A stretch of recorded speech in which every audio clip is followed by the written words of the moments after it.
Good evening, high school football fans. This is High School Football America for December 10th, 2015. I'm Jeff Fisher, host of the show and founder and editor-in-chief of High School Football America and highschoolfootballamerica.com. Welcome to the high school football season.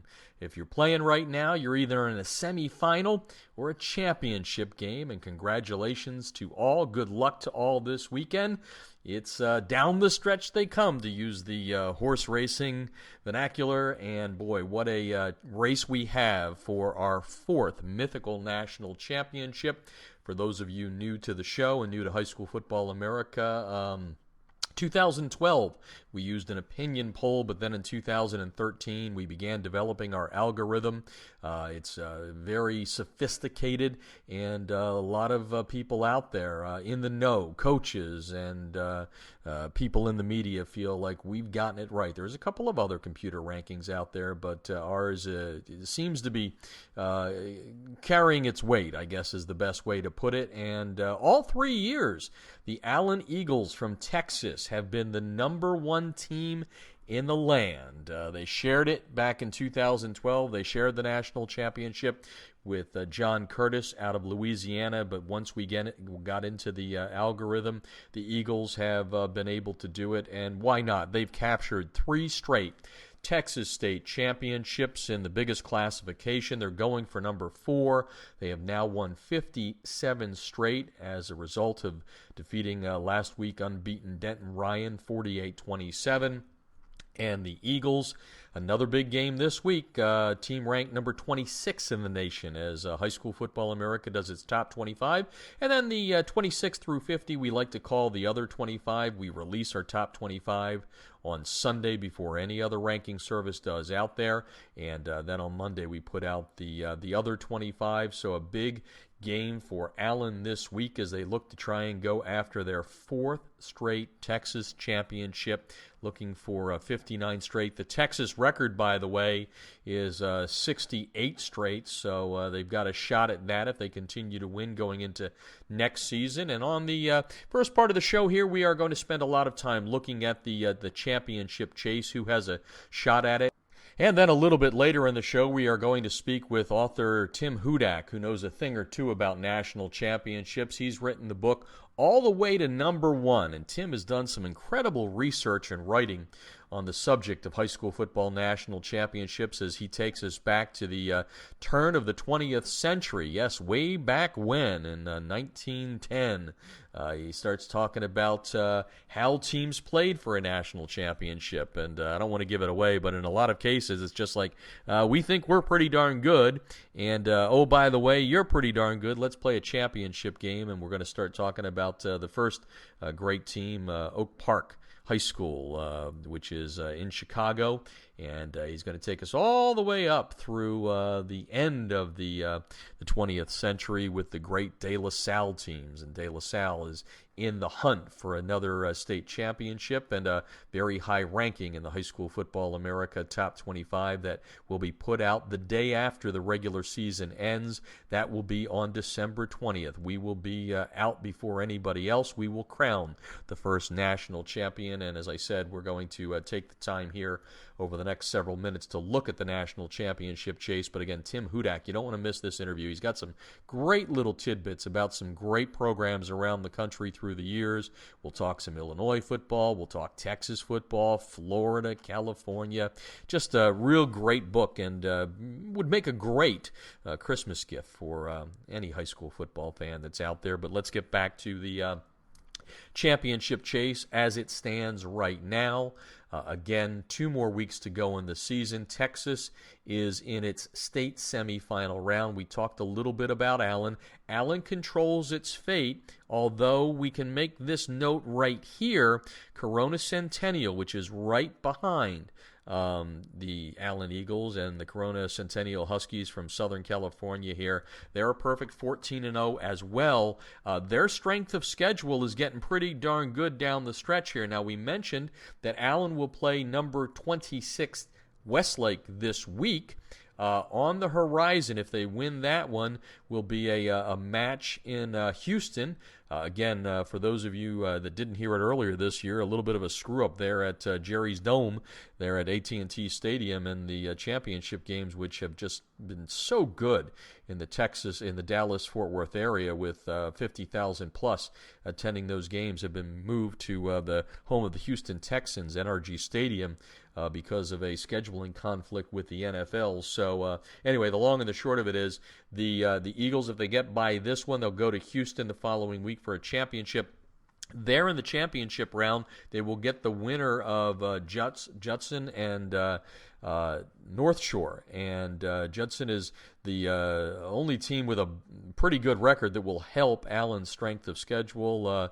North Shore, 3 losses on the season. Judson has one loss to nationally ranked Cibolo Steel, which is in the division below them, Class 6A Division 2. Cibolo Steel right now is number 16 in the nation. So Allen could be challenged on that last day by what Corona Centennial will have done over its last 2 games. The Huskies last week beat number 2 St. John Bosco.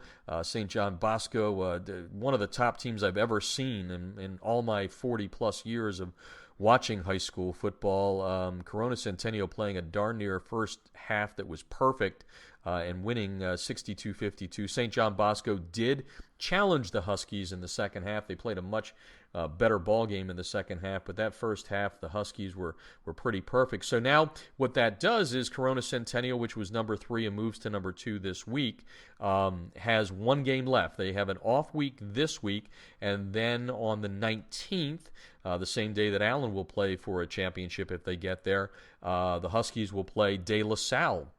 And De La Salle has been to every State Bowl championship game ever played in California since they started in 2006. The only time they lost in the Open Division championship game was to St. John Bosco a couple of years ago. Last year, they defeated Corona Centennial rather handily, although it was a game that could have gone either way up until one point. They have played 5 times in the last 9 years in some sort of a state championship game in California. So De La Salle and Corona Centennial, no strangers to each other. So De La Salle is ranked right now number 7 this week. But, they have a chance still to move up. Corona Centennial has defeated a Utah State champ in East. That helps.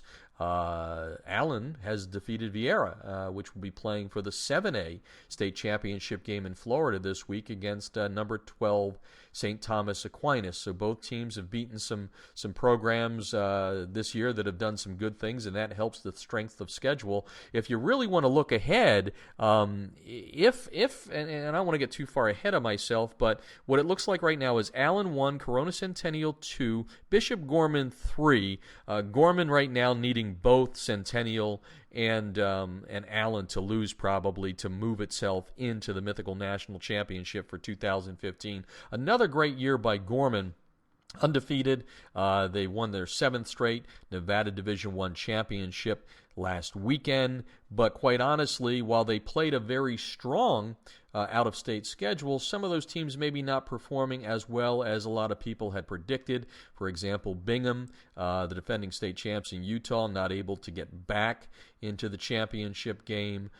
They did beat Don Bosco Prep out of New Jersey, and Bosco is number 20 this week in the High School Football America Top 25 after winning for the first time since 2011 the non-public Group 4 championship in the state of New Jersey. So that one is going to help them. Bellevue got back to the championship game in Washington, and there they lost to Eastside Catholic again. What a game that was, by the way. 48-42. The Crusaders came back to win it in overtime. They were down by 4 touchdowns midway through the third quarter. But right now, Gorman's strength of schedule just a notch below everybody else's. In the 4 hole is St. Edward out of Ohio. The Eagles 14-1. They beat number 12 Wayne in the Division I championship game last weekend, 45-35. The only loss for the Eagles this year, a very good St. Joseph regional team out of Montvale, New Jersey. St. Joseph lost to Don Bosco in the Group 4 non-public championship game in New Jersey last week. Sitting right behind the Eagles, and this is the one that can really change things up. Colquitt County going for its 2nd straight 6A title in the state of Georgia. They will play Roswell. Roswell is in our other 25 right now. I got to be honest with you, I haven't really been impressed with the strength of schedule in Georgia this year. Grayson had a great year. Mill Creek had a great year. Roswell undefeated coming into this game, as is Colquitt County. And if Roswell could knock off the Packers, what that would probably do is open the door for De La Salle to make a jump, maybe all the way to number 5.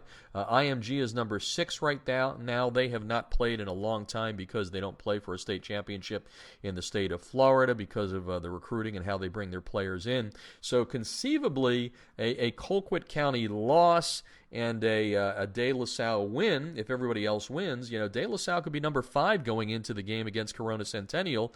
And if Corona Centennial can defeat De La Salle in the championship game, what would happen there basically would be that they had beaten number 2 and number 5 over the last 3 weeks of the season, which would help Corona Centennial's overall strength of schedule. And, some other teams kind of in the mix here. You've got Katy. Now, Katie's in the second division in Class 6A in Texas. A huge game this week against Cibolo Steel. We talked about Cibolo Steel earlier. They're number 16. The Tigers, Katy 14-0. They're number 8 in the land. And what a year they've had. 700-plus points, and they've only given up 55 on defense. It's going to be quite a collision coming up here, and the whole 6A Division II bracket is pretty darn interesting because on the other side we have number 25 Lake Travis and Mansfield, which is in the other 25.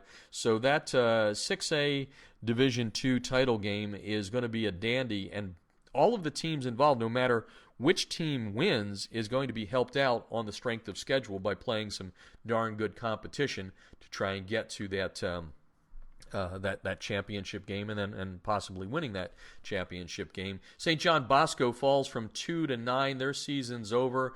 Center Grove is at number 10 from Indiana. A fine season, a 6A championship there. A 6A title this past weekend for Male from Kentucky. Season is completed. They finished number 11. We talked about the Bulldogs with Chris Wolf a couple of times this year. The head coach there, he talked after they won the National Select 7-on-7 passing championship in Alabama, and that definitely helped lift them to a high national ranking and a state championship.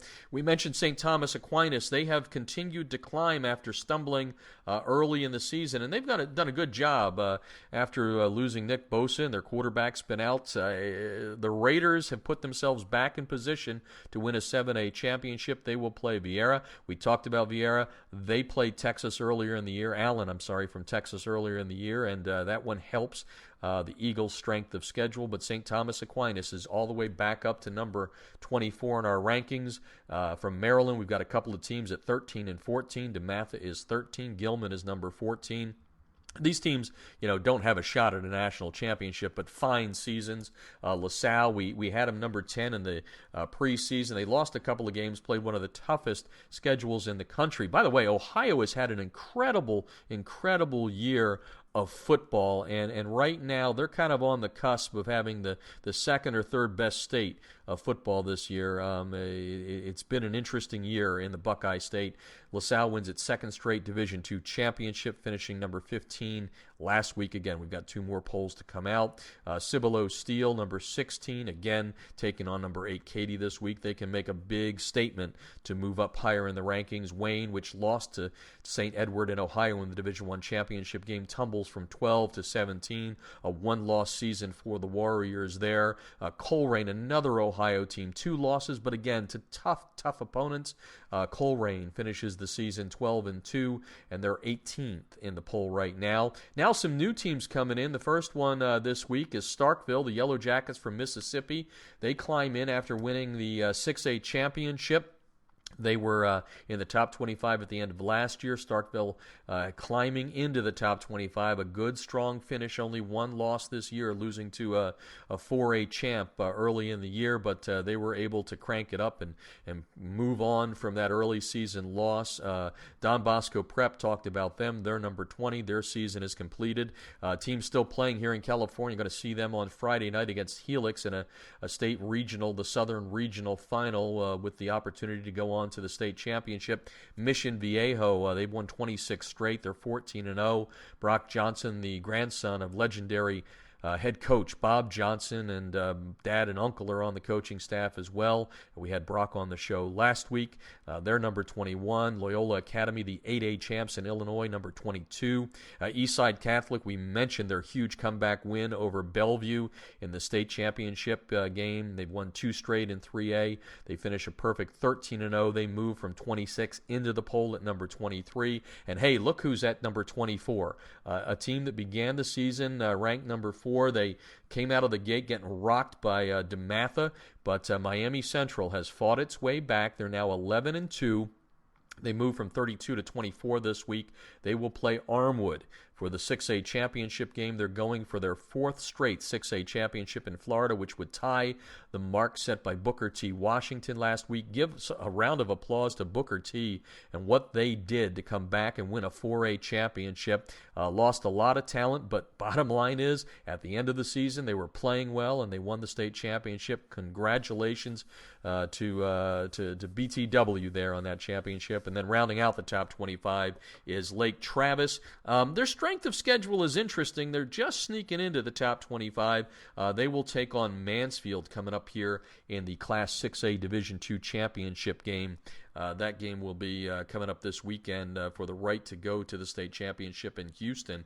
And Mansfield ranked number 30, so they will help that strength of schedule there, depending on what the outcome of that game is. So other teams that are still alive to get into the top 25, you've got Westlake. We talked about them, number 26. They've got number 1 Allen this week. Euless Trinity, I can see them when the algorithm all shakes out at the end. I can see them being in the top 25. What a season, but they got upset in the first round of the Texas playoffs. They're sitting at number 27. Roswell, a win over Colquitt County would move, the Rockets into the top 25. Folsom from California, great season. They're on the cusp. They're at 29. You've got Mansfield at number 30, a big win there. This weekend could, if they upset Lake Travis, then they would move probably toward the top 25, possibly into it. You've got Mallard Creek from North Carolina playing for its 3rd straight state championship in North Carolina this week. They began the season ranked number 7. They've climbed all the way back after a couple of losses to number 31. Flanagan from Florida, a team that's been in the other 25 most of the season. They began the season in the top 25 in some national polls. Flanagan playing for an 8A championship with an 11-2 record. They will go for that this weekend. And then you've got Pittsburgh Central Catholic, began the season number 22. Tough loss early in the season.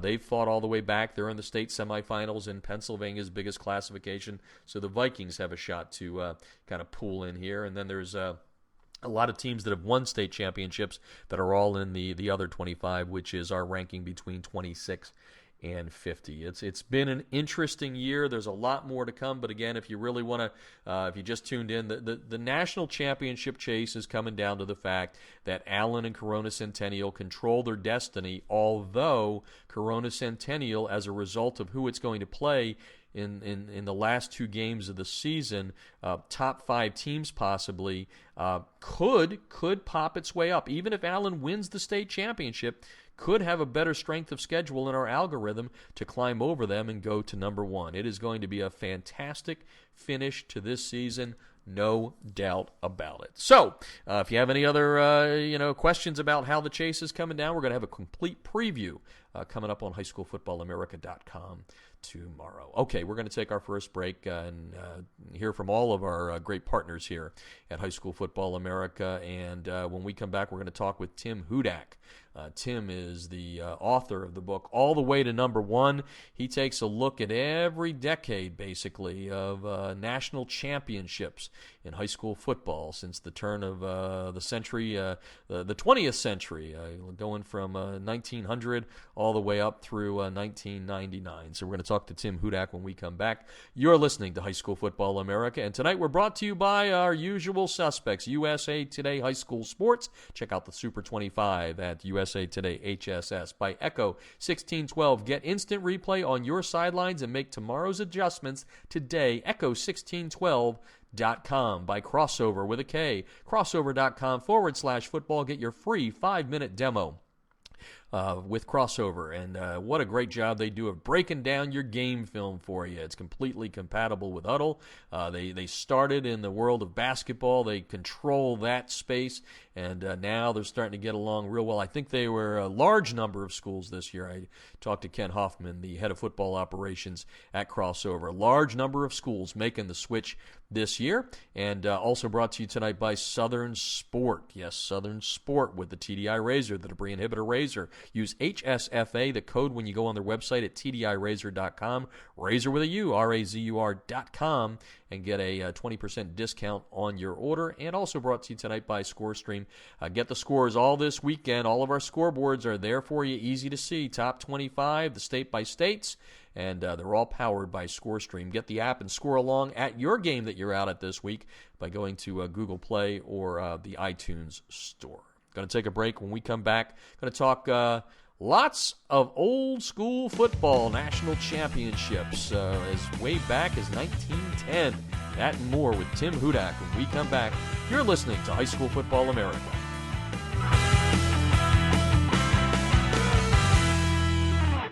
Instant replays on a high school football sideline? Seriously? Yes, the future is here with Echo 1612's Instant Replay Sideline System.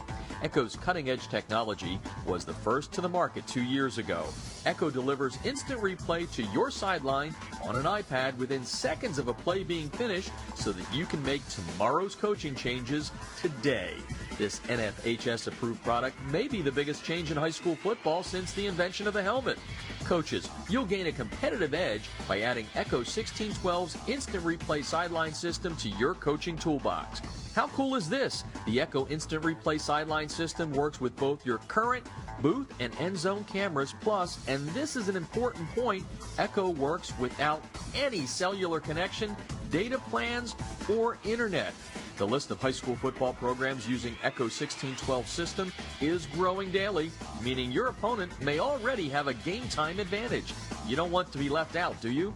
The Echo 1612 advantage is simple. Echo plus an iPad equals instant replay on your sideline that improves your game planning. Seriously.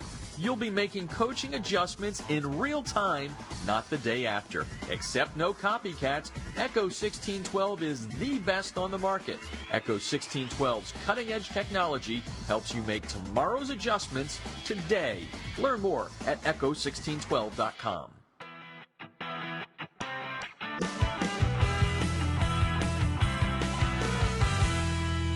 Field turf rubber pellets, be gone. The debris inhibitor razor is a seamless outer sock that was specifically designed to keep crumb rubber and other fine debris from artificial or grass playing surfaces out of an athlete's shoes and socks, thus keeping such debris out of gym bags and locker rooms. The razor, spelled R-A-Z-U-R, is favored by athletes who want the look of tape, by trainers who no longer have the time to tape only for show, and by moms who no longer want that crumb rubber in the house. The debris inhibitor razor is made in America. It's 70% nylon and 30% spandex, making it extra lightweight and very durable, and it's backed by a 1-year performance guarantee. The debris inhibitor razor covers just the right amount of a player's shoe while keeping those shoelaces tight. It's fully customizable, machine washable, and more importantly, it's easy to get on and off. The debris inhibitor razor comes in 23 colors, and sizes are youth, medium, large, and for that extra big foot, extra large. Founded in 2010 by former University of Mississippi All-SEC football player Carl Hoppy Langley III, Southern Sport Inc. created the debris inhibitor to improve athletic performance by protecting athletes, allowing them to look and feel better with technically advanced products engineered with superior fabric construction, patented design, and proven innovation. Get a discount on your order by using the High School Football America code HSFA when you order at TDIRazor.com. That's razor spelled with a U at TDIRazor.com.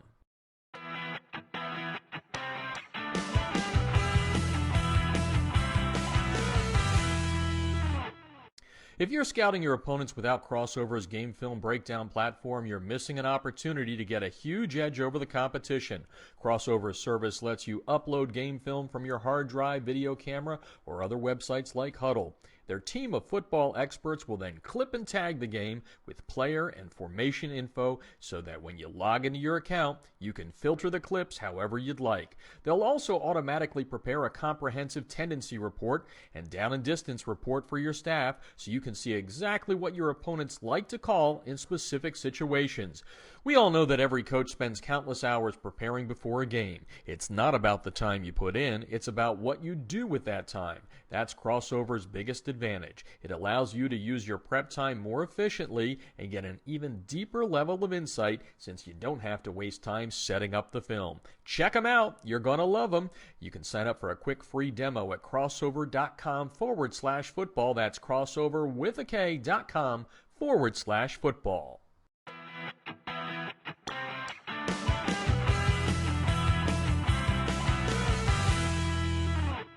USA Today High School Sports is America's leading platform for high school football. The Super 25 team rankings and expert American Family Insurance All-USA list have been determining the best of the best nationally and locally for more than 3 decades. Be sure to check out usatodayhss.com, the best in the game, for everything high school football.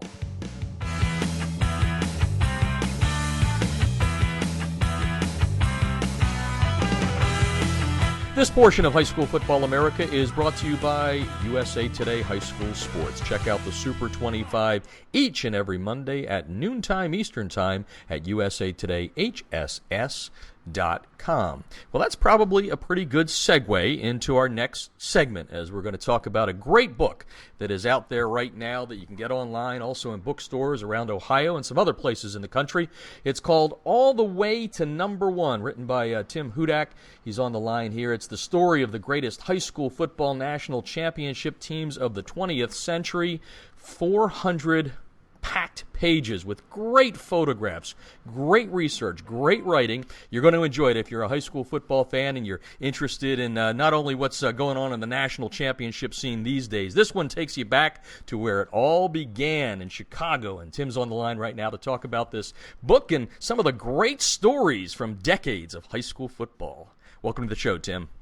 Oh, thank you, Jeff. I appreciate that introduction. Oh, you're very welcome. I enjoyed the book tremendously. I still have about a quarter to go, but before we dive into it, I mean, again, you go all the way back to the 1910s and Oak Park High School in Chicago, and you bring it up through some of the teams that a lot of people will know in the modern era, from Archbishop Moeller, Valdosta, you get De La Salle in there. But before we kind of dive into the real guts of it, when you do something that big, I don't think it takes you a day or two to do it. Tell us a little bit what it went into this book, and maybe really just start with the genesis. What got you all fired up to write a book like this?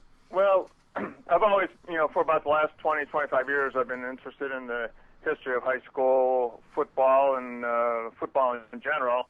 And about 5 years ago, my co-author, John Flute, contacted me, and he's also been following high school football at the national scene, and over the last couple of years, our interests have evolved, and we decided to put this book out. I did most of the research and writing. John did most of the stats that are in the back of the book. There are 7 appendices, and he also took care of the production of the book as well.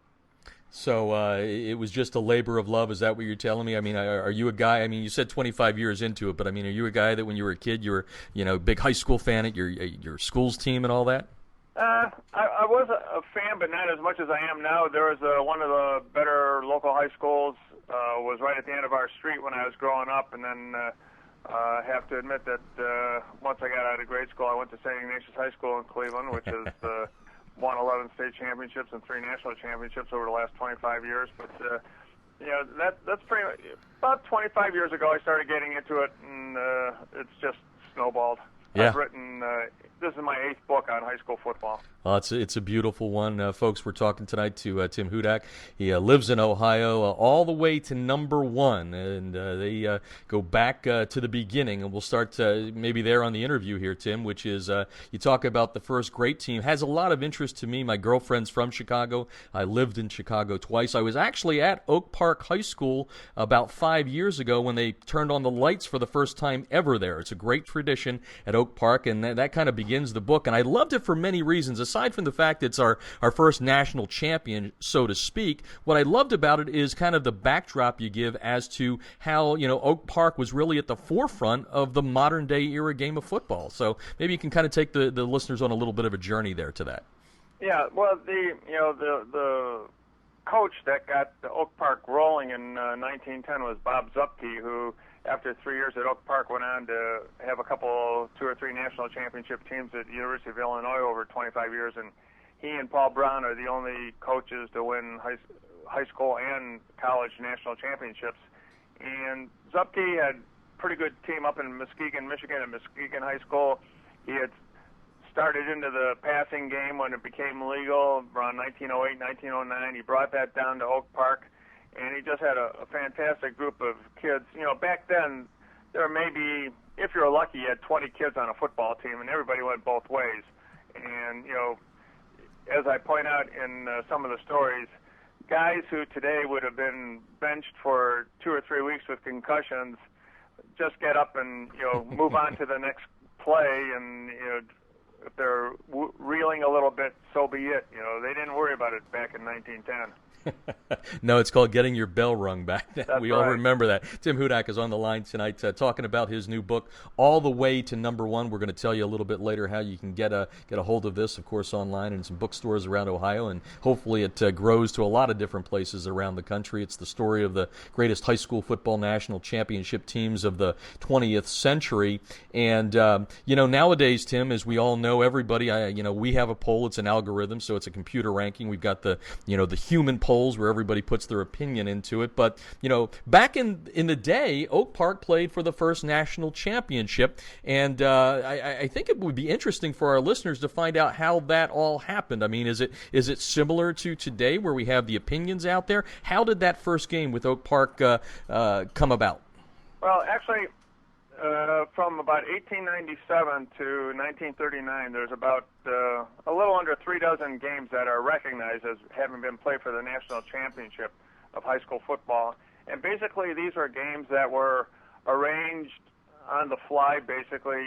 If you had a good team on the West Coast and you'd already beaten a couple of West Coast teams, and believe it or not, back then, some of these teams did a lot of traveling. Toledo Scott and Toledo Wake would play 7 or 8 out of state teams in a season, but they would just call up, whoever you thought was the better team in another section of the country, and let's get together. For example, one team, Waco, Texas, which had a national championship team in 1927, had a supporter visiting Cleveland, was in a hotel bar, was talking to a fella. The fella said, "Hey, we got a great team here in Cathedral Latin," and 2 weeks later, they were playing down in the Cow Palace in Texas for the national championship. It's as simple as that. Who needs people with computers and, right. and their opinions? That's just, like, hey, let's play a football game. That's kind of neat. Tim Hudak is on the line tonight. One of the great stories that you can find, many, many great stories in the book, All the Way to Number One. Again, we're kind of back in the early days at Oak Park High School. But I guess maybe this is jumping ahead, but why haven't we kind of evolved to that in 2015 where you can literally play a national championship game? I know they tried to do it last year down in Florida, but it's hard because of state rules. But why haven't we evolved more than we did in 1910? Well, I think probably a couple reasons, I guess. In 1927, a fellow by the name of Art Jollis in Minnesota started naming national champions. He had like the first poll. He didn't put it out every week, but he would watch teams across the country and he had his stringers or whatever you want to call them. And he would put out, and don't ask me why he picked this number, but he would put out a list of the 57 top teams. And this went from like 1927 to 1981, and then he made it retroactive back to 1910. And so I'm guessing that people felt that since we had the polls, you didn't have to play the game. Today, my feeling is that, and for the reason that you mentioned, where they tried to do it in Florida a year or two ago, or when they tried to have one against, I think it was Don Bosco and Trinity in Kentucky, it's that once the high school football state playoffs are done, the state officials don't want the teams playing another game. And, with all the polls that are out there, maybe 10 or 12 various polls, whether they're by the expert or by the computer, you might have as many as 12 teams ranked number one. So who do you pick to play in this game? So, yeah, I think the polls, nothing's perfect, but I like that situation, and I don't think they'll ever have a national high school football championship game again. Yeah, I think the only thing that would happen, and we talked about this with IMG's Kevin Wright several weeks ago now, if all these the non-publics, the private schools, are forced to kind of create a super conference, then and only then you would. But again, that would probably keep the publics out of it. Tim Hudak is on the line. All the way to number one is the name of the book. One of the things I love about this, and I'm going to get to your Ohio teams because we know the Buckeye State plays some pretty good high school football. What I love about this book are the pictures, some of the newspaper clippings. And by the way, I love the term stringer. I haven't heard that one in a long time. I'm old enough to remember it. We're just freelancers now, but stringer I love. But tell me a little bit about gathering the photos and the clips. I mean, are we talking what is it called? Microfilm? Is that what it was? Right. Yeah. So how'd you get all that? Some of it was off microfilm. I had a lot of help around the country. People all over the country were more than helpful. I would call the high schools that were involved and their libraries or the athletic departments, and they would send me photos. I had my brother down in Texas went to North Texas State College to do some research on the team that we highlight from Texas, John H. Reagan High School in Austin. My wife and I actually went down to Miami, Florida to research Miami High and Coral Gables. We stopped in Valdosta, Georgia, and met some great people there at the museum in Valdosta. Went to the football stadium. They had all kinds of materials for it. So it was just, like a labor of love from people all over the country, Everett, Mass, Berwick, Pennsylvania. They were more than willing to share whatever materials they had with us. Well, I'm a Pennsylvania guy, as I said, and know Berwick very well, and George Curry's a friend of mine, and those people are a little crazy. I'm sure they had just about everything you needed because they love their football there. Let's talk a little bit about Ohio, and as a good dovetail here, I noticed one of the photos in here talking about Tiger Stadium there in Massillon, Paul Brown Stadium, and I love the home grandstands, which still exist. I mean, I was there a couple of years ago. Let's put Ohio into perspective here. Everybody today wants to talk Texas. They want to talk Florida, Southern California out here, but Ohio has had a long history of that, and it began with Coach Brown. Talk a little bit about, if you will, just in general, Ohio football and its place on the national map. Well, the one thing I found in over the course of researching this book is that Ohio has had more national champions than any other state. Ohio has 27 national champions during the course of the 20th century, with Illinois having 14, California and Texas 13 each. And the one thing that I thought was kind of unique about the Ohio champions is that not only did they have the most, but they were the most consistent. They have a national champion, at least one national champion in every decade from 1910 through the end of the century, 1999. And they have multiple champions too, like some of the teams that people might not recognize, but Toledo Scott and Toledo Wade High School, they were high school football in the Midwest in the 1920s and early 30s. Between them, they won 6 national championships. And then, of course, Moeller has 5, St. Ignatius has 3, and Massillon has 9. And there's a couple of schools with 2 and 1. So, the thing I like about it is the consistency right down through the years. Every couple of years, they keep grabbing a national championship during the 20th century, and with St. Xavier grabbing one in the 21st century, we're off and running again. Yeah, well, this year in our computer rankings, our algorithm, Ohio is right up there. Actually, the third best state in the nation with what St. Ed's has done this year. Obviously, all the teams in Cincinnati, LaSalle winning a championship. We're talking to Tim Hudak tonight, talking about his book, All the Way to Number One. Go out and get this book. It is a wonderfully written book. It covers stuff that I didn't know about, and I consider myself pretty knowledgeable. You opened my eyes in many ways, and it's not, folks, just a book about, well, here's what happened in the game. It really brings together, it puts in the history of the game and kind of puts it all into context. And we talked about Ohio, and certainly you're a guy that knows St. Ignatius well, so I'd be doing you a disservice if I didn't let you riff on the hometown team a little bit and tell us a little bit about St. Ignatius and how they kind of stack up there. I guess they're just a notch behind Massillon. Yeah, they are, at least in Ohio.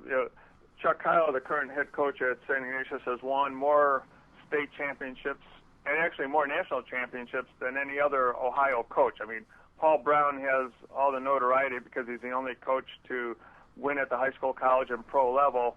But St. Ignatius, my alma mater, I won't say what year because it'll give away my age. But, and we had an off season this year. Some of the polls had us in the top 100 and had a poor season. Didn't even make the playoffs for only the second time in like the last 50 or 60 years. But they'll be back. Yeah, no, I had Coach on here, Coach Kyle on a couple of years ago. We did, by the way, we had you in the top 50 in the preseason. But, right. hey, no doubt about it. Teams like that, programs like that, don't stay down. Talking to Tim Hudak tonight, all the way to number one. So Midwest in the early days and right up through now, as you just mentioned, performing pretty well. But let's get a couple of the other areas in here. Florida obviously had some good programs. Why don't we jump down there and talk a little bit about the evolution of high school football and good high school football in the Sunshine State? Yeah, well, the two teams that we feature from Florida, Miami High School or Miami Senior, but like I say in the book, if you want to look it up, you can't find Miami Senior. It's just Miami High School. And they won 5 national championships. They won 2 in the 40s and then came back in the 60s with 3 in the early part. And actually the Florida teams kind of dominated football in the early 60s as far as the national rankings go, because Coral Gables, Florida, which is basically a suburb of Miami and right next door to Miami High School, they won 3 national championships, and they shared many with the team I mentioned earlier, John H. Reagan of Austin, Texas. But those were the 2 big teams down there. And let's talk a little bit about the team that has the most wins ever in high school football, Valdosta. It's been saluted through the years, Titletown, and all the things they've done. Talk about the evolution there and how they kind of came to the top of the stack, aside from just winning a bunch of football games.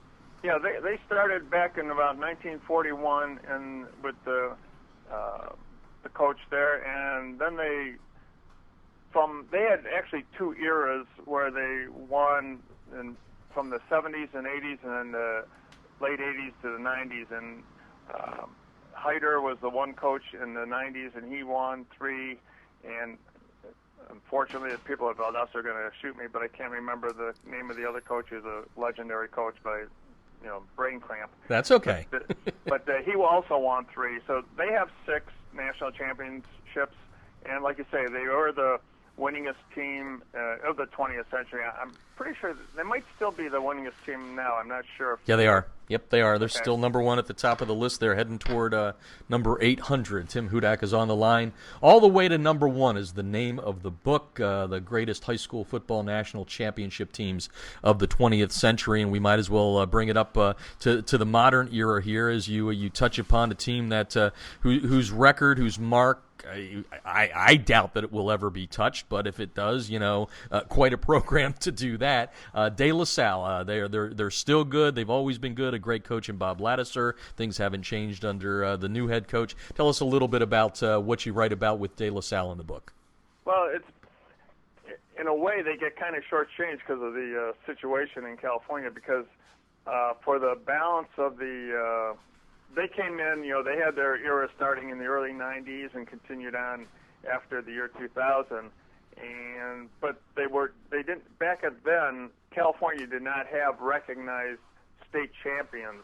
So they won 2 national championships to close out the century, and then added more in the 21st century. But, they're the last team we deal with because they came right at the tail end of the century. And, I had a chance to see them play when they came to Ohio back about 10 years ago. Just an incredible team. Yeah, absolutely incredible, and just won their 24th section championship, and Right. now California has a bowl championship, which is a little bit better this year than it was the previous 6 or 7 years. It's an interesting situation. Tim Hudak is on the line tonight. All the way to number one is his book, and Tim, you talked about who made the book. Is there anybody that was kind of on the cusp that didn't get in that you can share with us and say, yeah, this team was just about there, or did you get them all?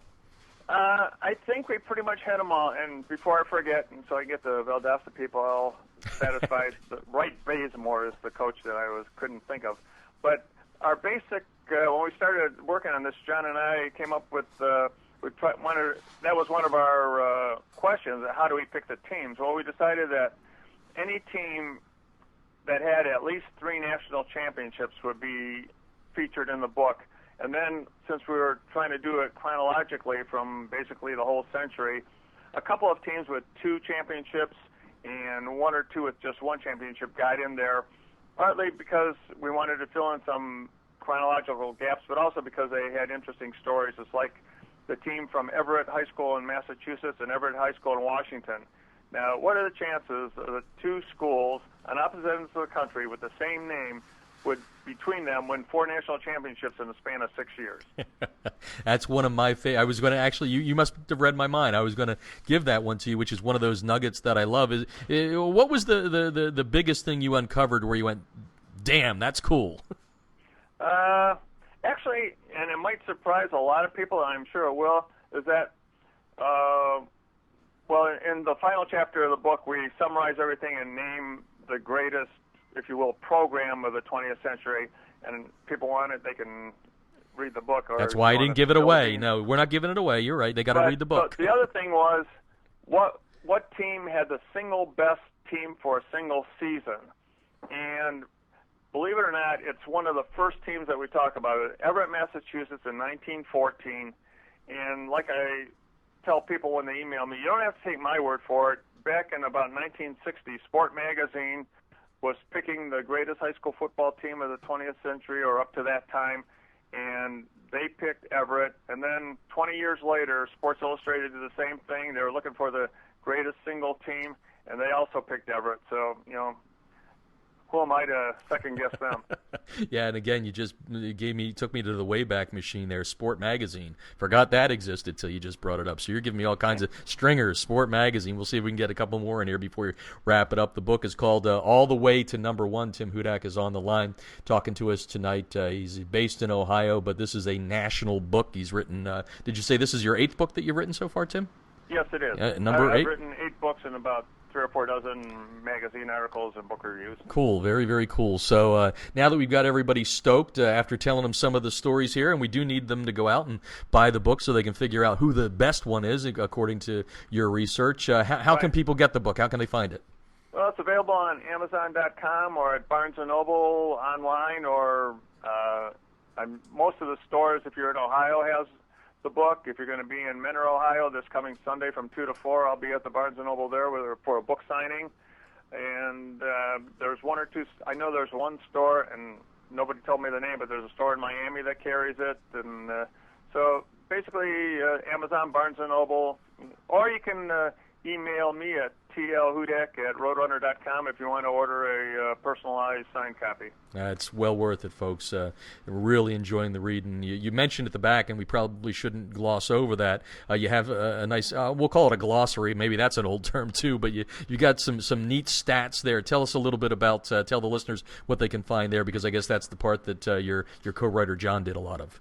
Yeah, we basically break down most of the schools that are featured in the book by their championship years. John did a lot of work on that. We also have a side-by-side lineup of the 2 best teams that we feel are in the book in the back section. And then the thing that I'm most proud of, we have what I believe is the most accurate and the most researched listing high school football national champions of the 20th century, starting from 1900.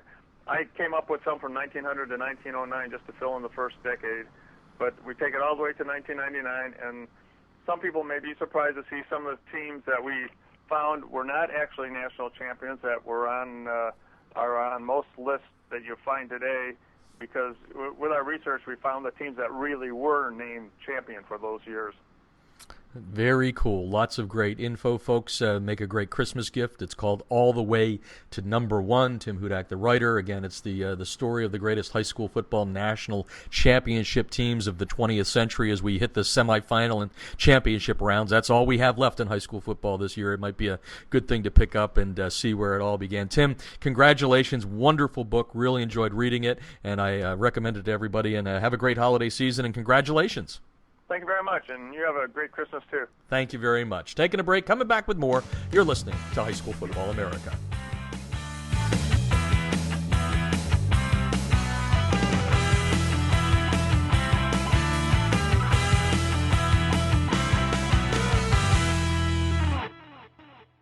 Instant replays on a high school football sideline? Seriously?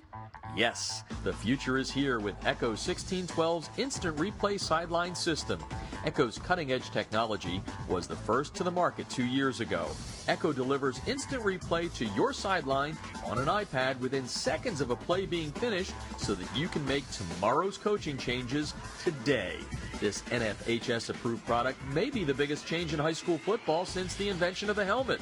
Coaches, you'll gain a competitive edge by adding Echo 1612's Instant Replay Sideline System to your coaching toolbox.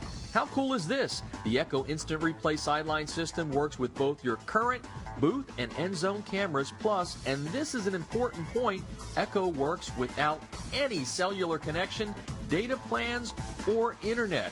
The list of high school football programs using Echo 1612 system is growing daily, meaning your opponent may already have a game time advantage.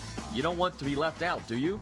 The Echo 1612 advantage is simple. Echo plus an iPad equals instant replay on your sideline that improves your game planning. Seriously.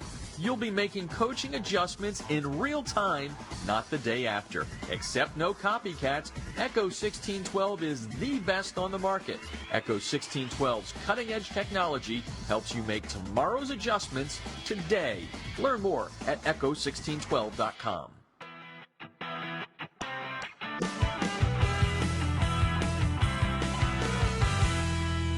Field turf rubber pellets, be gone. The Debris Inhibitor Razor is a seamless outer sock that was specifically designed to keep crumb rubber and other fine debris from artificial or grass-playing surfaces out of an athlete's shoes and socks, thus keeping such debris out of gym bags and locker rooms. The Razor, spelled R-A-Z-U-R, is favored by athletes who want the look of tape, by trainers who no longer have the time to tape only for show, and by moms who no longer want that crumb rubber in the house. The Debris Inhibitor Razor is made in America. It's 70% nylon and 30% spandex, making it extra lightweight and very durable, and it's backed by a 1-year performance guarantee. The Debris Inhibitor Razor covers just the right amount of a player's shoe while keeping those shoelaces tight. It's fully customizable, machine washable, and more importantly, it's easy to get on and off. The Debris Inhibitor Razor comes in 23 colors, and sizes are youth, medium, large, and for that extra big foot, extra large. Founded in 2010 by former University of Mississippi All-SEC football player Carl Hoppy Langley III, Southern Sport Inc. created the Debris Inhibitor to improve athletic performance by protecting athletes, allowing them to look and feel better with technically advanced products engineered with superior fabric construction, patented design, and proven innovation. Get a discount on your order by using the High School Football America code HSFA when you order at TDIRazor.com. That's razor spelled with a U at TDIRazor.com.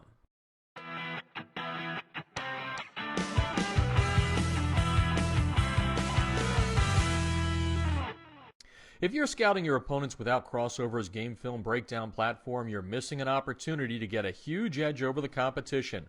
Crossover's service lets you upload game film from your hard drive, video camera, or other websites like Huddle.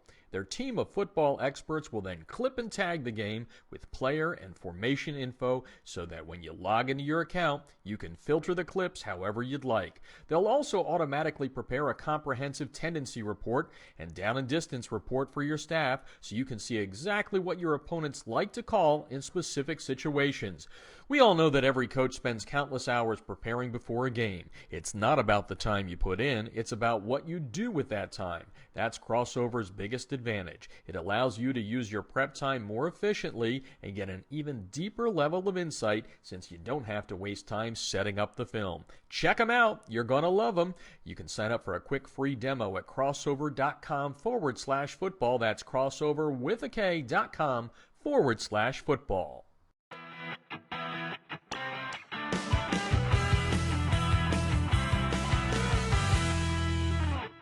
USA Today High School Sports is America's leading platform for high school football. The Super 25 team rankings and expert American Family Insurance All-USA list have been determining the best of the best nationally and locally for more than 3 decades. Be sure to check out usatodayhss.com, the best in the game, for everything high school football.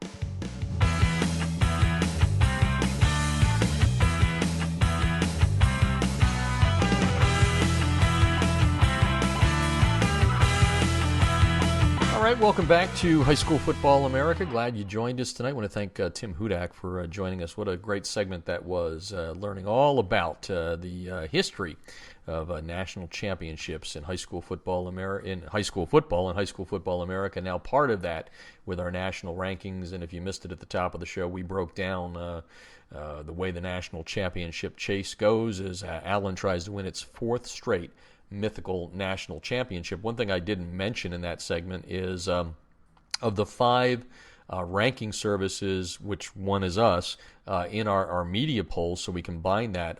Corona Centennial is the top team in the country. So right now we have 4 different teams ranked number 1 by the 5 polls. Corona Centennial is ranked number 1 by Max Preps and also by nationalhsfootball.com. We have Allen, number 1, as everyone knows. USA Today, our partners at USA Today High School Sports in the Super 25, they have Bishop Gorman ranked number 1. And then finally, Prep Nation, which has been around for a long time doing their rankings, they have Katy out of Texas, number 1. So it's going to be kind of a split decision here, depending on what happens. But at this point, the only team in the clubhouse, as we know, is Bishop Gorman. Bishop Gorman, number 1 by USA Today High School Sports. They are done for the season, so they need some help in our poll and the other polls to get to that top spot. Before we go away here, interesting story today from our partners at USA Today High School Sports, talking about Kevin Kelly, who's been just a great coach at Pulaski Academy in the state of Arkansas, winning another Class 5A state championship this past weekend, defeating Little Rock's McClellan by a score of 50-30. But at the end, Kevin kind of being called out for scoring a touchdown that with 12 seconds to go, blew the score open to 50-30. One of the local sports writers, sportscasters there, calling Kelly out, and then Kelly had a response and give Kevin Kelly some credit for what he said, and I thought I'd take some time here at the end to read it, because maybe in this day and age of win at all cost, and I do think sometimes teams may be performing for national polls, and that's one of the reasons we love using our algorithm, because there's no performance numbers in there. I guess one of the things with the margin of victory does come into play, but certainly I would say most coaches do not do that. And Kevin Kelly said this after being called out by Stephen Sullivan of the ABC affiliate KATV in Little Rock. He wrote, I wanted to let everyone know that as the head coach of Pulaski Academy, I make a lot of mistakes. Last Friday night, the decision I made in the closing seconds of the Pulaski Academy versus Little Rock McClellan game was one of them. We scored a final touchdown at the end of the game when we did not need to do so. I wish I had not chosen to do this. In no way did I want to hurt the kids at McClellan or take the spotlight off of a fantastic season by their kids, nor did I want to take the focus away from Pulaski Academy players and what they accomplished this year. They represented our school and our state admirably this year and certainly deserve to be recognized accordingly. Despite that, sadly, my actions have stolen the much-deserved spotlight away from young athletes on both teams. I love the game of football in all sports, and I'm disappointed in myself for any negativity brought to the game itself, the coaches locally that use this game to develop relationships with kids, and to the kids that play the game. I apologize to my family also for causing them to have to deal with so much these last few days and for the pain that they've all endured from this. I would give anything for not to have had that to happen. And this is where it gets interesting, where Kevin Kelly, in writing, says, I am an idiot sometimes, and when I make an idiotic mistake, I try to use that as an example for the kids by taking responsibility, apologizing, and making an effort to repair any damages. I will try to make up for this by serving the game well. I also apologize for the emotions and outrage that have been brought to the surface. This is never good for anyone. Football brings out the passion in many ways in all of us, and that passion should be a positive light in our communities. My decision turned that passion into a negative and destructive direction, and for that I also apologize. I became a high school football coach and athletic director because I knew that it was an opportunity to shape young lives in a positive manner and make a positive impact on their future. That is still the reason I coach today. I have always emphasized character and doing the right thing on and off the field, even when nobody is watching, above all else. My commitment is to those principles, and they will not waver. Again, sometimes I am an idiot, and I will always try to make up for it. If I could go back and replay this, I would. I can't, so I will try to make up for it. Thank you for your time and attention, and I hope you have a Merry Christmas. And it was signed by Kevin Kelly, the head coach at Pulaski Academy. An interesting note that's definitely counter to what we hear nowadays. Coach, not only taking responsibility, but when you call yourself an idiot, I think you realize that you made a mistake, and you're definitely trying to set a tone to fix that and repair whatever's happened, and hopefully grow, as he said, moving forward on it. So anyway, you can read more about that story by going to highschoolfootballamerica.com. I want to thank our good friends and partners at USA Today High School Sports for providing that story to us. Well, that's going to do it. Again, if you're going out to some games this weekend, I think you're going to see a bunch of dandy games. Again, players this weekend that are still playing are playing for either a berth in a state championship, or they're playing for a state championship. You can check out all the state champs so far. We have a running list at highschoolfootballamerica.com, but we wish all the coaches, the players, the teams, the fans, the schools, all of the communities, good luck as we come down and wind up the 2015 season. We'll be back with you next week, and it's going to, who knows, when the top 25 comes out on Sunday, could be a completely different mythical national championship chase, and that's what makes it so fun. For now, this is Jeff Fisher saying good night and good sports from Southern California. You've been listening to High School Football America on the Artist First Radio Network.